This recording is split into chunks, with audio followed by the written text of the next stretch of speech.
Good morning students. जैसा कि हमारा पांचवा चैप्टर चल रहा था मांग की कीमत लोच। मांग की कीमत लोच में उसका अर्थ कर चुके थे हम। मांग की कीमत लोच की गणना करने की हमारी तीन विधियां थी।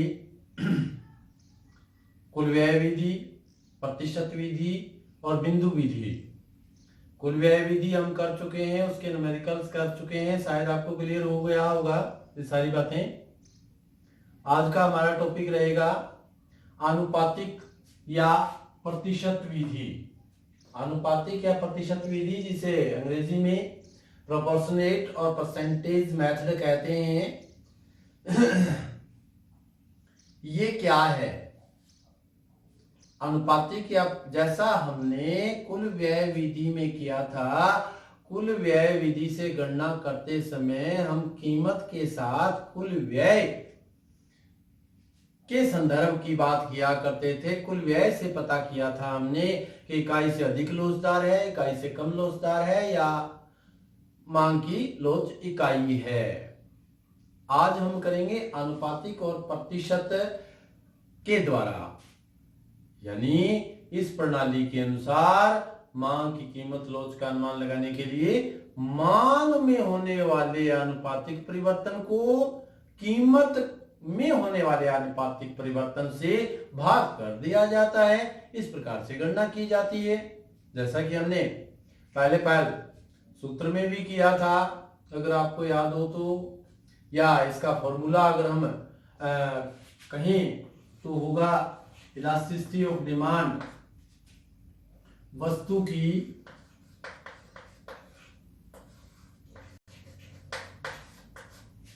मात्रा में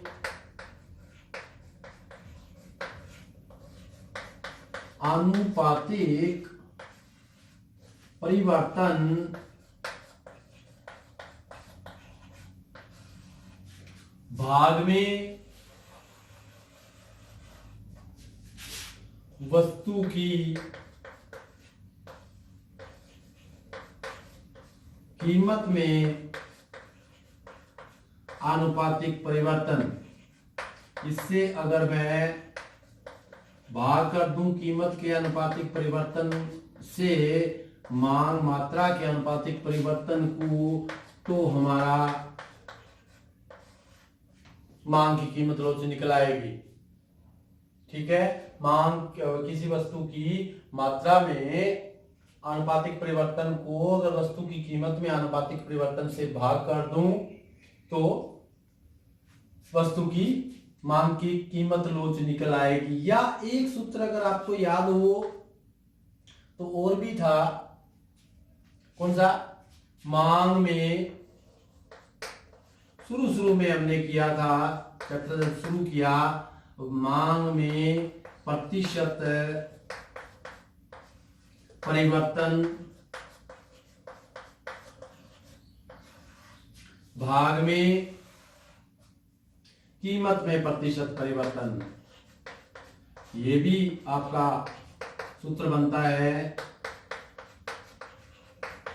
प्रतिशत परिवर्तन।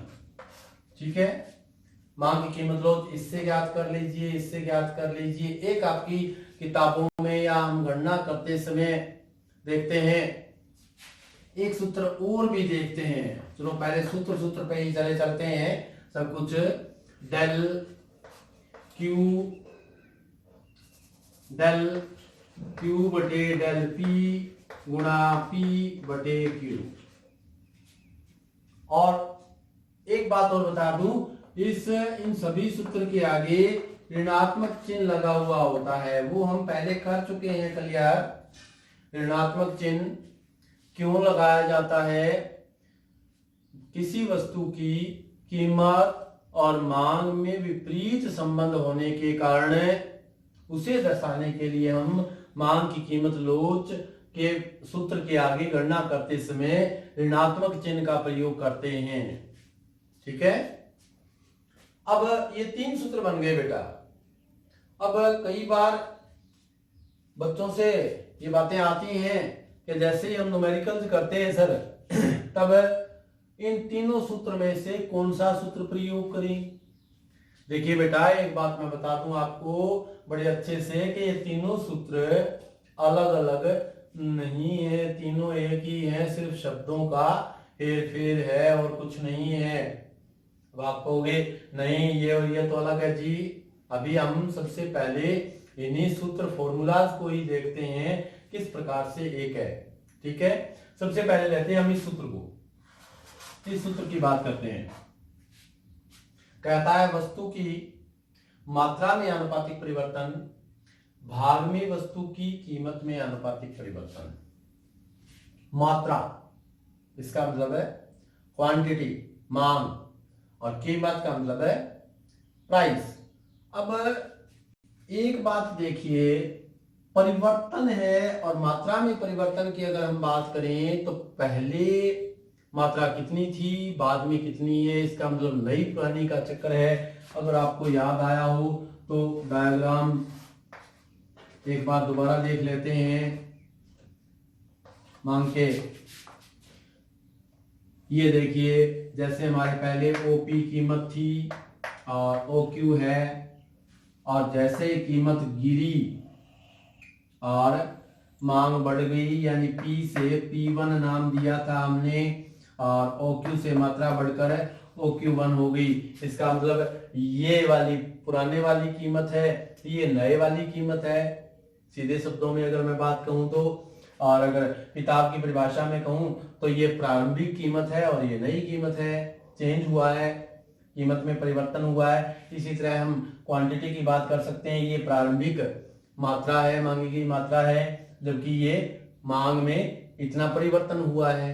बस वही बातें हैं, यानी इसका मतलब नई और पुरानी दो हैं। हम नाम ले लेते हैं प्राइस और क्वांटिटी। ठीक है, प्राइस कीमत, क्वांटिटी मात्रा। यानी कीमत भी दो प्रकार की होगी, एक P और एक P1, और मात्रा भी दो होगी, एक Q और Q1। अब यहां चलते हैं दोबारा ऊपर वाली लाइन को देखो, सिर्फ नीचे वाली की बाद में समीक्षा करेंगे। वस्तु की मात्रा में आनुपातिक परिवर्तन। आनुपातिक परिवर्तन का मतलब मात्रा, ये रही मात्रा, यानी इसमें और इसमें कितना परिवर्तन हुआ, यही बात है। अगर मैं इस बात को, ऊपर वाली बात को ऐसे लिख दूं, अगर इस प्रकार लिख दूं Q1 माइनस Q, परिवर्तन का तो इसी से पता चलेगा, नए वाली में से पुराने वाली को हटा दूं तो परिवर्तन आ जाएगा। और फिर कहता है अनुपातिक, अनुपातिक का मतलब इसका अनुपात निकालने के लिए पुराने वाली से भाग कर दो, निकल जाएगा। यानी ऊपर वाली लाइन वस्तु की मात्रा में अनुपातिक परिवर्तन का Q1 माइनस Q बटे Q से क्लियर हो जाएगा। उसके बाद भाग, ये रहा भाग। उसके बाद कहता है वस्तु की कीमत में आनुपातिक परिवर्तन। कीमत में परिवर्तन के लिए नई कीमत और पुरानी कीमत, वही फॉर्मूला। नई कीमत में से अगर पुरानी कीमत घटा दूं तो परिवर्तन का पता चल जाएगा, और उसे अगर प्रारंभिक कीमत से भाग कर दूं तो आनुपातिक निकल आएगा। यानी कीमत की बात कर रहा है तो P1 minus P divided by Q। अगर ये वाली जो आपकी बात है, इस बात को मैं अगर इस तरह लिख दूं तो भी कोई फर्क तो नहीं है ना। अब इस सूत्र को सोल्व करते हैं।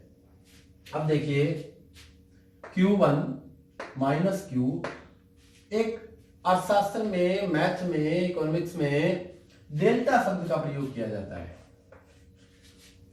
डेल्टा परिवर्तन के लिए यह चिन्ह अंकित किया जाता है, परिवर्तन को प्रकट करता है ये। इसे शॉर्ट में हम डेल भी कह देते हैं, पूरा नाम डेल्टा। किसमें परिवर्तन है, मात्रा में है, इसका मतलब Q1 माइनस Q को डेल्टा Q भी कह सकता हूं। तो यहां हम ले लेते हैं Q1 minus Q del Q। ठीक है, और ये Q है ही आपका भाग में P1 माइनस P। जैसे हमने Q1 माइनस Q को डेल Q लिखा, वैसे ही P1 माइनस P को, यह भी कीमत में परिवर्तन है, कीमत में परिवर्तन को मैं डेल P लिख सकता हूं। ठीक है, सॉरी यहां Q गलती से लिखा गया है बेटा, P होना चाहिए, P। ठीक है। अब इस सूत्र से ये आया, इससे हमारा ये आ गया निकल के। अब इसे आगे और सॉल्व करते हैं।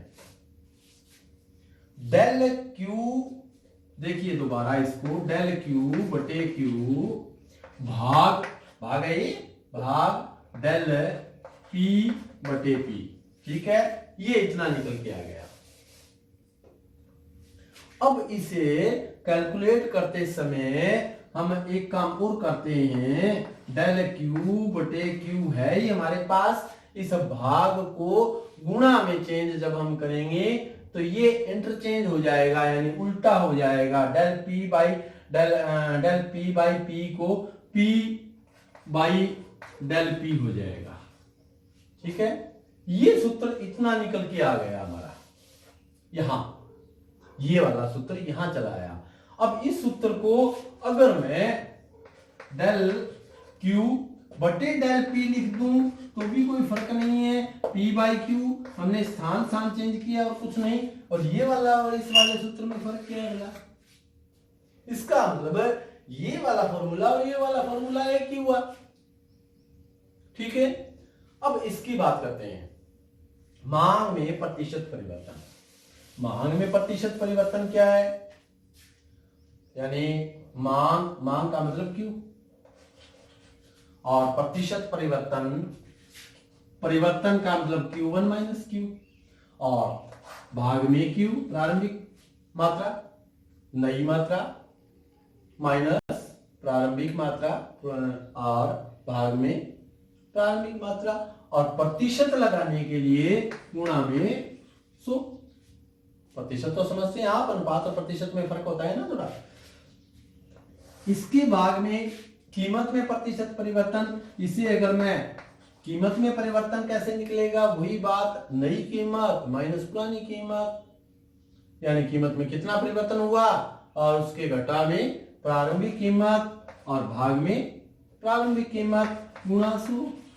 ये देखिए इस फॉर्मूला से ये निकल के आ गया, 100 से 100 कट गया, बच क्या गया? बच गया Q1 माइनस Q बटे Q, P1 माइनस P बटे P। अब इसको भी वही बात, इस फॉर्मूला को अगर मैं Q1 माइनस Q को डेल Q लिख दूं, डेल Q का मतलब मात्रा में परिवर्तन, भाग P1 माइनस P कीमत में परिवर्तन, एक ही बात है। इसको भी वैसे ही सॉल्व करते हैं। डेल Q बटे Q भाग डेल P बटे P। ठीक है, इसको क्लैरिफाई करने के लिए हम भाग को गुणा में परिवर्तित करेंगे और गुणा में होते ही ये इंटरचेंज हो जाएगा, P बाई डेल P। और इसको चाहे इस हिसाब से लिखो चाहे इस हिसाब से लिखो, एक ही बात है। तो इसका मतलब ये तीनों फॉर्मूलाज एक ही हुए। फिर आप कहोगे सर अगर तीनों एक ही थे तो ये तो चलो इसका शॉर्ट रूप कर दिया इन दोनों का, परंतु ये दो बनाने की क्या जरूरत थी? देखिए दोनों तरीकों में थोड़ा सा फर्क है। ये अनुपातिक परिवर्तन बताता है, ये प्रतिशत परिवर्तन बताता है। प्रतिशत और अनुपात में फर्क क्या है? ये तो आप बहुत पहले से 7वीं 8वीं 6वीं में वहां कर चुके हैं। अनुपात और परिवर्तन प्रतिशत में फर्क होता है। अनुपात का मतलब है किसी एक पर्टिकुलर इकाई, दो इकाइयां हैं, उनकी तुलनात्मक अनुपात में क्या अंतर है, तुलनात्मक क्या अंतर है, वो वाला पता करना होता है। जबकि प्रतिशत में 100 फुल में होता है। इसे अगर चलो थोड़ी सी बात और कर लेते हैं। इसे अगर मैं उदाहरण से अगर आपको बताऊं तो ये देखिए, Q और Q1 दो तो किए थे हमने। Q का मतलब प्रारंभिक मात्रा और Q1 का मतलब नई मात्रा। मान लिया पुरानी मात्रा 100 है और नई मात्रा 110 है, और इसका परिवर्तन किया था हमने। इसके परिवर्तन को हमने अनुपात में कैसे निकाला? इसी तरह निकाला था, Q1 माइनस Q बटे Q। Q1 क्या है बेटा? 110 बटे Q क्या है? माइनस 100 भाग में प्रारंभिक मात्रा क्या है 100, क्या निकल के आ गया 110 में से 100 गए 10/100, 0 से 0 कट गई 1/10, इसका मतलब 0.1, यानी इन दोनों मांग की मात्रा में कितना परिवर्तन हुआ है अनुपातिक 0.1, यानी 1 इकाई में से बता रहा है। जबकि प्रतिशत की अगर मैं बात करूं तो हमने वहां अगर आपको याद हो तो Q1 माइनस Q बटे Q गुना 100 लगाया था, ये 100 में पता करना होता है। वही बात 110 माइनस 100 बटे 100 गुना 100 हो जाएगा, 1/10 गुना 100, कहने का मतलब 0.1 गुना 100, इसका मतलब है 10%। अगर प्रतिशत में मैं बताऊं तो हमें बताना पड़ेगा पुरानी मात्रा और नई मात्रा में 10% परिवर्तन हुआ है। अगर अनुपात में बताऊं तो दोनों इकाइयों का तुलनात्मक 0.1 परिवर्तन हुआ है। तो अनुपात और प्रतिशत में फर्क है। ये हमारा फॉर्मूला था। और हमारी अब आप कहोगे सर अनुपातिक और प्रतिशत विधि करवा दो। अरे बेटा, हो चुकी विधि तो आपकी इतनी तो थी। 4 नंबर का अगर प्रश्न आता है कि अनुपातिक या प्रतिशत विधि की व्याख्या कीजिए, तो आपको परिभाषा बतानी है कि इस प्रणाली के अनुसार मांग की कीमत लोच का अनुमान लगाने के लिए मांग में होने वाले अनुपातिक परिवर्तन को कीमत में होने वाले अनुपातिक परिवर्तन से भाग कर दिया जाता है और फॉर्मूला लिख दीजिए।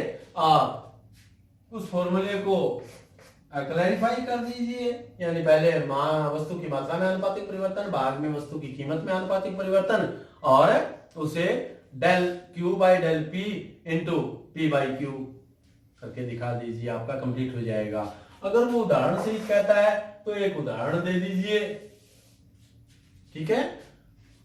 एक उदाहरण, एक बात और मेरे दिमाग में आई है कि मांग की कीमत लोच को प्रतिशत अनुपातिक में ही क्यों मापते हैं, निरपेक्ष माप में मान लें, हम निरपेक्ष परिवर्तन को माप लें। निरपेक्ष परिवर्तन में अगर हम मापेंगे बेटा, तो हमें जो अनुमान लगाएंगे मांग की कीमत लोच का, उसमें जितनी वस्तुएं दी हुई हैं उन वस्तुओं की इकाइयों को बार बार लिखना पड़ेगा, बहुत लंबा हो जाएगा। 2 वस्तुओं की लोचशीलता की तुलना का अध्ययन करते समय प्रतिशत परिवर्तन या अनुपातिक परिवर्तन लेने से ये फायदा हो जाता है कि वस्तु की इकाइयों की जरूरत नहीं रहती और लोचशीलता की तुलना इजी तरीके से हो जाती है, सुविधाजनक हो जाती है, इसलिए हम प्रतिशत और अनुपातिक में लेते हैं, ठीक है। अब मान लिया एक उदाहरण भी ले लेते हैं। एक उदाहरण देखते हैं। एक वस्तु की कीमत 4 रुपए से घटकर 2 रुपए प्रति इकाई हो जाती है तथा कीमत बता दी बेटा, मांग बताते हैं, तथा मांग 1 इकाई से बढ़कर, इसे बढ़ा देते हैं, बढ़कर 4 इकाई हो जाती है, 4 इकाई हो जाती है। मांग की कीमत लोच की गणना करें प्रतिशत विधि से, आपके आ जाता है न्यूमेरिकल्स। अब कुल व्यय विधि में भी मैंने बात की थी कि जैसे ही न्यूमेरिकल जाते हैं बेटा, न्यूमेरिकल्स में हम स्टेटमेंट को बड़े अच्छे से करेंगे और स्टेटमेंट को करने के बाद ही सवाल शुरू करेंगे। हमें सबसे पहले ये पता करना है हमें चाहिए क्या क्या और निकालना क्या है। एक बात क्लियर हो गई कि मांग की कीमत लोच प्रतिशत या अनुपातिक विधि से निकालना है, ऐसे में हमारे सामने सूत्र क्या है, elasticity of demand minus del Q बटे डेल पी गुना पी बटे क्यू। अब सबसे पहली बात हमें क्या चाहिए, मांग की कीमत लॉस निकालने के लिए चार चीजें चाहिए, पी चाहिए, क्यू चाहिए, डेल क्यू चाहिए, डेल पी चाहिए। अब यहाँ रफ वर्क है, आप अपना फाइनल एग्जाम में भी कर सकते हैं, अलग से आंसर शीट के बराबर में हाशिया लगाइए और वहां अपना कर लीजिए। पी चाहिए एक, तो एक क्यू चाहिए, एक डेल क्यू चाहिए और एक डेल पी चाहिए। अगर ये चार चीजें हो तो हमारा क्लियर हो जाएगा ना। अब यहां देखिए ये चार चीजें आएंगी कहां से। अब स्टेटमेंट को बड़े ध्यान से देखिए। एक वस्तु की कीमत 4 रुपए से घटकर 2 रुपए प्रति इकाई हो जाती है। कीमत की बात यहां तक, आधा छोड़ दीजिए, यहीं तक सॉल्व कीजिए। पहले कीमत 4 रुपए से घटकर 2 रुपए हुई, इसका मतलब ये परिवर्तन आया है, यानी ये बाद वाली कीमत है और ये पहले वाली कीमत है। यहां नोट कर लीजिए P और Q। P पहले थी 4, इससे घटकर 2 हुई है, इसका मतलब ये पहले वाली कीमत है और ये बाद वाली कीमत है। ये पुरानी प्रारंभिक कीमत और ये कीमत में परिवर्तन कहें या नई कीमत कहें, कैसे भी। उसके बाद आगे देखिए, तथा मांग 1 इकाई से बढ़कर 4 इकाई हो गई है। बढ़कर हुई है 4, इसका मतलब ये बाद वाली है और ये पहले वाली मांग की मात्रा है, क्वांटिटी है। पहले वाली क्या है बेटा 1 और बढ़कर क्या हो गई 4, इसका मतलब ये 1 Q है और ये 4 क्या है Q1 है। 4 चीजें आ गई। अब P, यहां P का मतलब है प्रारंभिक कीमत। प्रारंभिक कीमत क्या है 4। यहां कह रहा है प्रारंभिक मात्रा। प्रारंभिक मात्रा क्या है 1। डेल क्यू, डेल क्यू कहां से लेके आए, इनमें तो डेल क्यू है ही नहीं। डेल क्यू की बात हमने की थी। डेल क्यू का मतलब है बेटा क्यू, डेल क्यू का मतलब है Q1 माइनस Q। अब देखिए Q1 क्या है 4 है और Q क्या है 1 है, इसका मतलब डेल Q क्या आ गया 4 में से 1 गया 3। ये हो गया हमारे पास 3। उसके बाद डेल P कह रहा है, डेल P कहां से आए, डेल P भी वही तरीका P1 माइनस P से आए। P1 क्या है 2 है और P क्या है 4 है, इसका मतलब 4 में से 2 गए, माइनस के 2 आ गए। ये हो गया हमारे पास डेल P। देखिए चारों चीजें आ गई हमारे पास और इन चारों चीजों से हम अब ये सम क्लियर कर लेंगे। रखिए इस फॉर्मूला में यूं का यूं रख दीजिए minus del Q. Del Q क्या है बेटा 3, ये लो 3 रख दिया। डेल पी क्या है, ये रहा डेल पी 2 और कैसा 2 माइनस का 2। ये चिन्ह वगैरह जो आए हैं ना वो यूं के यूं रखिए आप। गुना पी, पी क्या है बेटा 4 बाई क्यू, क्यू क्या है 1। फॉर्मूला में फिट हो गया। अब इसे सॉल्यूट कर लीजिए। माइनस से माइनस गया, 2 एकम 2, 2 दूनी 4, इसका मतलब 3 गुणा 2 6। इलास्टिसिटी ऑफ डिमांड कितनी हुई 6। अब ये 6 क्या हुआ बेटा इकाई से अधिक, 1 से ज्यादा है। अगर वो ये पूछे दोनों बातें बता दीजिए, मांग की कीमत लो 6 रहेगी और ये इकाई से अधिक रहेगी, आपका क्लियर हो जाएगा। ये हमारा आज का अनुपातिक और प्रतिशत विधि थी। इस अनुपातिक और प्रतिशत विधि को लेक्चर सुन के अपने, ये मैंने पहले ही बता चुका हूं मैं कि नोट्स अपने खुद के बनाने हैं बेटा, ताकि फाइनल एग्जाम में हमें ये काम देंगे। इन्हें संभाल के रखना अपने कॉपी में, क्योंकि फाइनल एग्जाम में पूरी की पूरा सिलेबस तैयार करना होता है। और ऐसा तो है नहीं कि हम सारे वर्ष तो पढ़ते रहें और वहां जाके एक दिन में उसकी दोहराई कर लेंगे, जी नहीं होगा। अगर हमारे नोट्स खुद के बने हुए हैं तो हम जैसे ही नोट्स को देखेंगे तो नोट्स की लाइन देखते ही पूरा का पूरा चैप्टर हमारे दिमाग में रिफ्रेश हो जाएगा, ताकि हमारे अंकों पे भी फर्क ना पड़े।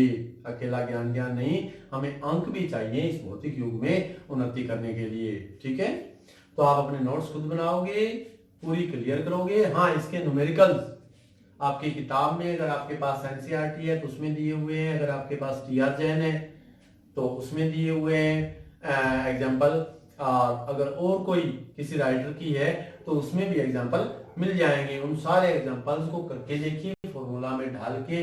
अगर कोई समझ नहीं आता है तो वो हम करेंगे। हाँ, इसके बाद में कुछ एग्जाम्पल कल के वीडियो लेक्चर में न्यूमेरिकल्स ही करेंगे हम, अनुपातिक और प्रतिशत विधि का, ताकि आपको क्लियर हो जाए। मैंने यहाँ तो एक ही एग्जाम्पल लिया था, उन्हें भी करके देख लेना। और अनुपातिक और प्रतिशत विधि के क्वेश्चन को बिल्कुल कंप्लीट कर दीजिए, यानी उसमें वो कुछ भी किंतु पूछे तो किंतु परंतु नहीं होनी चाहिए। अगर फिर भी कोई डाउट रहता है तो मुझे पर्सनल व्हाट्सएप पे मैसेज कीजिए या फोन कॉल कर लीजिए। आप अपना होमवर्क करेंगे अच्छे से और इस क्वेश्चन को बड़े अच्छे से तैयार करेंगे। That's all, have a nice day बेटा।